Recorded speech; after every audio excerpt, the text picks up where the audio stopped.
جبهه مقاومت ملی افغانستان یک سازمان مخالف طالبان گفته است که گروه افراطگرای انصارالله قصد دارد که حکومت تاجیکستان را سرنگون کرده و دولت اسلامی تأسیس دهد. گروه انصارالله را در تاجیکستان یک سازمان تروریستی می‌دانند که از افراطگرایان زاده آسیای مرکزی تشکیل یافته است و جنگجویانش اساساً در افغانستان پناه برده‌اند. همکاران ما این موضوع رو پیگیری کردند و خیرامان بقازاده در استودیو با ماست. خیرامان، جبهه مقاومت ملی با کدام دلیل چنین یک ادعا را رسانه‌ای کرده است؟ آگاهان امور چی میگویند؟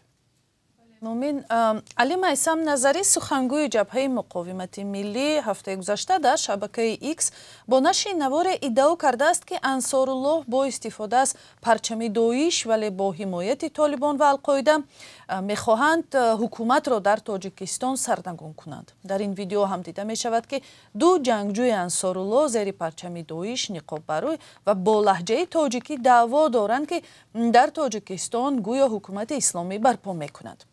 هویت این جنگجویان و زمان ثبت ویدیو معلوم نیست. در شبکه‌های مربوط به گروه انصارالله هم دیده می شود که آنها ظاهراً در افغانستان تمرین دارند. خیرامان، مقامات تاجیک و کارشناسان به تهدید سازمان ممنوع انصارالله چی نظر دارند؟ هنوز مقامات تاجیک در این باره نظری ندادند مومن، ولی در گذشته گفته بودند که برای پاسخ دادن به هر تهدید آماده هستند.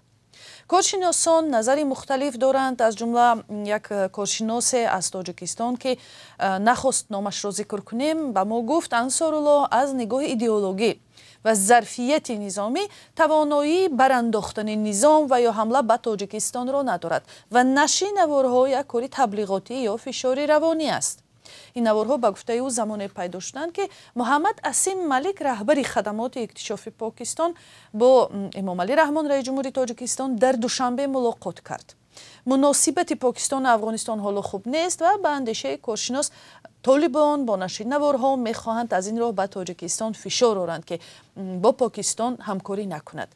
معین اسلامپور، یک افسر پیشین ارتش افغانستان، میگوید انصارالله تحت نظارت طالبان است و به تنهایی هیچ کاری از دستش نمی آید، ولی او میگوید اگر طالبان و القاعده به این گروه کمک کنند آنگاه خطر جدی تر می شود.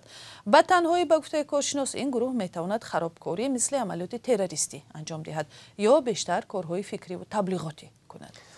تشکر. همکارم خیرامان بقازاده درباره تهدید یک سازمان افراطگرای اسلامی به تاجیکستان صحبت میکرد.